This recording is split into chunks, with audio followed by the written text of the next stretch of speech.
अस्सलाम वालेकुम। हैप्पी किसान पाकिस्तान तो खुश आमदीद। मेरे दोस्तों, मकई के हवाले नाल वीडियो लैके तुहाडी खिदमत हाज़र हाँ जी। अज मैं अपने दोस्तों नूं मकई का सीड 7024 की परफॉर्मेंस उहदियां और छलियां जड़ियां अपने दोस्तों नाल शेयर करांगा। इस दफ़ा 2024 दे विच लोगों ने 63 नूं प्रैफरेंस दी।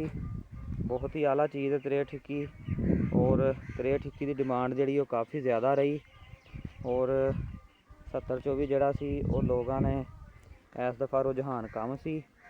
बहरहाल बहुत ही अच्छा सीड जड़ा 7024 है। 170 प्लस पैदावार देने वाला हाइब्रिड है जी। और अज मैं जनवरी का लगा हुआ फीड अज हारवेस्ट होके आया और मैं यदी तुहानूं परफॉर्मेंस जी है वो शेयर कराँगा जी।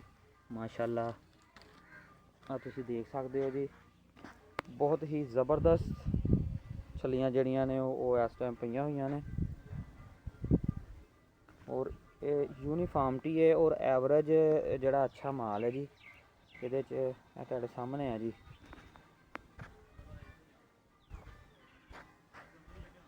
ये जनवरी वाली प्लांटिंग जून का पहला हफ्ता चलता पाया जी, हारवेस्ट होकर बाहर आ रही है जी।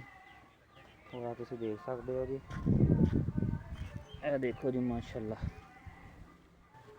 ये खासियत सिर्फ 7024 ही है। अगर तुसीं इहनूं खुराक पूरी दे लेंदे हो, ਇਹਦੀ पापूलेशन जी मैनेज कर लेंदे हो तो माशाअल्लाह यह तुसीं पॉप देख सकते हो जी। कमाल है जी, कमाल है माशाअल्लाह। 10 इंच की यदी लंबाई है जी इस कॉप की और उम्मीद की जा रही है कि इस मौसम च भी ये 2024 पैदावार जी 2023 वाली नहीं नज़र आ रही। बहरहाल ज़बरदस्त जी पैदावार इंशाअल्लाह ताला वो 7024 की इंशाअल्लाह ताला आएगी।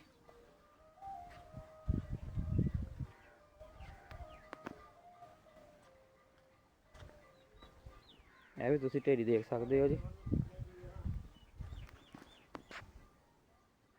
और दोस्तों, मकई के हवाले नाल वीडियो सी अच्छी लगे लाइक कर देना, दोस्तों को शेयर कर देना। और मैं रिक्वेस्ट कराँगा जोड़े दोस्तों ने हजे तक हैप्पी किसान पाकिस्तान सबसक्राइब नहीं किया, वो हैप्पी किसान पाकिस्तान सबसक्राइब कर लो, बैल आइकन दबा लो ताकि मुख्तलिफ फसलों के रेटों के हवाले नाल और मुख्तलिफ फसलों के हवाले नाल वीडियोज़ तुहानूं देखने को मिलदियां रहन। अल्लाह हाफिज़।